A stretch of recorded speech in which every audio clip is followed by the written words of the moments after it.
Land for job मामले में RJD supremo Lalu Yadav, उनके बेटे तेजस्वी यादव और उनकी पत्नी राबड़ी देवी को दोस्तों अब कोर्ट में पेश होना होगा। दिल्ली की राउज एवेन्यू कोर्ट इस मामले में 13 अक्टूबर को फैसला सुनाने जा रही है। इससे पहले दोस्तों कोर्ट ने लालू प्रसाद यादव, उनके बेटे, उनकी पत्नी को नोटिस भेजा था। इस मामले में केंद्रीय जांच एजेंसी सीबीआई की जांच में तीनों पर गंभीर आरोप सामने आए हैं। सीबीआई का आरोप है कि लैंड फॉर जॉब में जिन लोगों को रेलवे में नौकरी मिली है, उनके परिजन ने जो जमीनें दरअसल लालू प्रसाद यादव को दी हैं, वो जमीनें सर्कल रेट पर दर्ज थी, जबकि उस समय का मार्केट रेट सर्कल रेट से 4 से 6 गुना ज्यादा चल रहा था। सीबीआई का कहना है कि जानबूझ करके जमीनों को उनकी दरअसल वैल्यू कम दिखाई गई और कम कीमत पर लालू प्रसाद यादव के परिवार के नाम पर कर दी गई। ये कोई दोस्तों नई बात नहीं है। लालू परिवार पर चारा घोटाले से लेकर के अब ये लैंड फॉर जॉब घोटाले तक आरोपों का पुलिंदा जो है लगा हुआ है। लेकिन सवाल यहां पर यह उठता है कि क्या ये लोग कभी सुधरेंगे या फिर बिहार की जनता को हमेशा ठगते रहेंगे।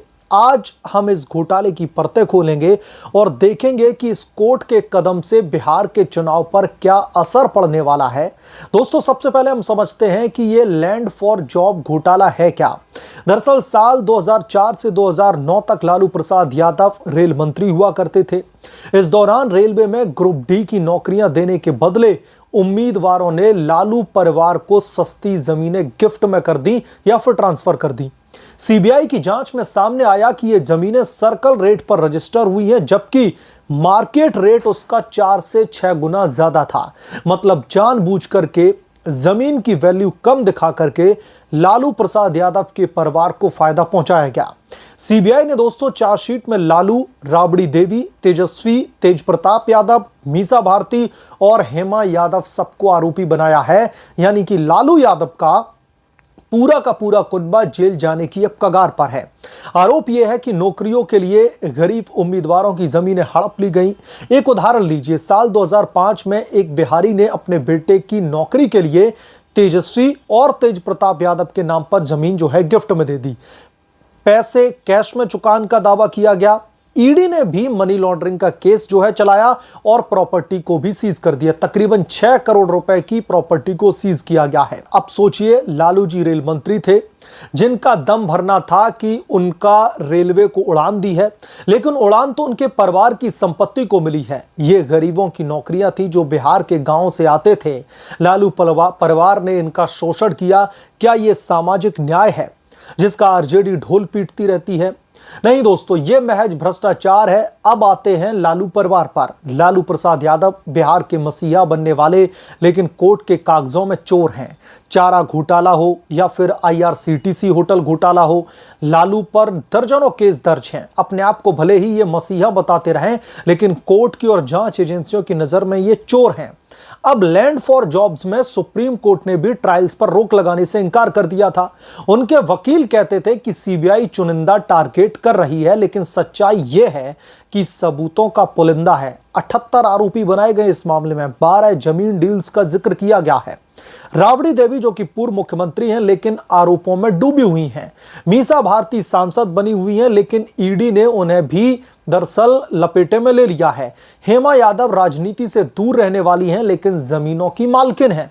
तेज प्रताप यादव शादी विवादों में उलझे रहते हैं, लेकिन घोटाले में नए आरोपी हैं और लीडर। लेकिन ईडी ने दरअसल बिहार के युवा जो लीडर बने फिरते तेजस्वी यादव, उन्हें भी ईडी ने जनवरी में इंटेरोगेशन के लिए बुलाया था।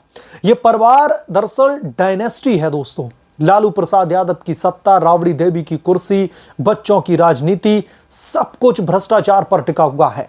बिहार के गरीबों को वोट बैंक बनाया गया, लेकिन उनका पैसा लूटा गया। आरजेडी कहती है कि यह राजनीतिक साजिश है, लेकिन सुप्रीम कोर्ट ने कहा है कि ट्रायल चलेगा। लालू परिवार ने बिहार को पिछड़ा बनाया, नौजवानों को बेरोजगार छोड़ा। क्या ये वो लीडर है जो बिहार बदलेंगे? बिल्कुल भी नहीं। ये तो सीधे तौर पर जिस बेसिस पर इनके ऊपर आरोप लग रहे हैं, ये लुटेरे हैं जो परिवार की दौलत बढ़ाने में लगे हैं। अब सबसे बड़ा दोस्तों सवाल यह है कि इस कोर्ट के कदम से बिहार चुनाव पर क्या असर पड़ेगा। दोस्तों साल 2025 के बिहार विधानसभा चुनाव अक्टूबर नवंबर में है। आरजेडी इंडिया गठबंधन में तेजस्वी मुख्य चेहरा बने हुए हैं, लेकिन 13 अक्टूबर का फैसला चुनाव से ठीक पहले आएगा। अगर ये लोग दोषी ठहराए गए तो आरजेडी की साख धूल में पहले ही सुप्रीम कोर्ट का फैसला लालू के लिए झटका था। तेजस्वी यादव की युवा अपील कमजोर पड़ेगी। बेरोजगारी मुद्दे पर बोलते हैं, लेकिन पिता का घोटाला नौकरियों से जुड़ा हुआ है। सर्वे दिखाते हैं कि भ्रष्टाचार विपक्ष के लिए नुकसानदेह है। आरजेडी के वोटर यादव, मुस्लिम, दलित लॉयल हैं, लेकिन युवा वोटर भाग सकते हैं। जन स्वराज जैसे नए प्लेयर्स उभरेंगे। कुल मिलाकर के ये फैसला आरजेडी को 10 से 15 सीटें खा सकता है। बिहार की जनता अब भ्रष्ट परिवार से त्रस्त हो चुकी है। यह चुनाव साफ राजनीति का हो सकता है। दोस्तों, लालू परिवार का यह चैप्टर बिहार के लिए एक बहुत बड़ा सबक है। भ्रष्टाचार पर मुझे नहीं लगता कि किसी को भी वोट देना चाहिए, और लालू प्रसाद यादव के लिए दोस्तों यह सबसे बड़ा झटका, सबसे बड़ी त्रासदी इसलिए दरअसल बनने वाला है क्योंकि 13 अक्टूबर को कोर्ट की तरफ से फैसला आने वाला है, और उसके अगले ही पल दरअसल बिहार में वोटिंग होनी है। तो लालू प्रसाद यादव, उनके दोनों बेटे तेजस्वी यादव, तेज प्रताप यादव, उनकी पत्नी राबड़ी देवी, उनकी बेटियां मीसा भारती और हेमा यादव, सबके सबको लपेटे में लिया गया है। यानी कि जज साहिब ने चुनाव से ठीक पहले लालू परिवार को जो आदेश जारी किया है कि सभी लोग जरा कोर्ट में आइए, सभी लोग व्यक्तिगत रूप से पेश होइए। अब अगर जैसा कि मैंने कहा कि कोर्ट के इसके फैसले के बहुत सारे मायने हैं, बिहार के विधानसभा में जो हंगामा ऑलरेडी बरपा हुआ है, जो तेज प्रताप यादव, माफी चाहूंगा, तेजस्वी यादव नौकरी को लेकर के, रोजगार को लेकर के बार बार एनडीए सरकार को, वहां की जो नीतीश कुमार की गठबंधन वाली सरकार है, उसको कटघरे में खड़ा करने की कोशिश कर रहे हैं। अगर यह फैसला तेजस्वी यादव के खिलाफ आता है, अगर यह फैसला लालू प्रसाद यादव के परिवार के खिलाफ आता है, तो फिर जो ये नौकरी का जो ढिंढोरा पीट रहे हैं, जो नौकरी की बात करें कि ये बिहार के युवाओं को नौकरी दिलाएंगे, इस पर एक ये बहुत बड़ा कुठाराघात होगा। यानी कि जो परिवार ही दोषी ठहराया जाता है लैंड फॉर जॉब स्कैम के मामले में कि आप अपनी हमें जमीन दे दीजिए, हम आपको नौकरी दे रहे हैं, सस्ती सी नौकरी के चक्कर में आज उन जमीनों की कीमत करोड़ों रुपए में है। ये लालू प्रसाद यादव के परिवार ने हड़पी हैं। तो अब कोर्ट का यह फैसला यकीनन तौर पर बिहार में राजद सुप्रीमो लालू प्रसाद यादव के उस सपने को भी पलीता लगा सकता है, जिसके तहत लालू यादव ये सोच रहे हैं कि बिहार की राजनीति से रिटायरमेंट लें, बिहार की राजनीति को अलविदा कहें पूरी तरीके से। उससे पहले कम से कम उनके बेटे तेजस्वी यादव की ताजपोशी बतौर मुख्यमंत्री की जाए। तो इन तमाम पहलुओं को अगर हम अच्छे से समझें, इन तमाम चीजों को अगर हम ध्यान से देखें, तो कोर्ट का यह फैसला लालू प्रसाद यादव के परिवार के लिए एक बहुत बड़ा नासूर साबित होने वाला है।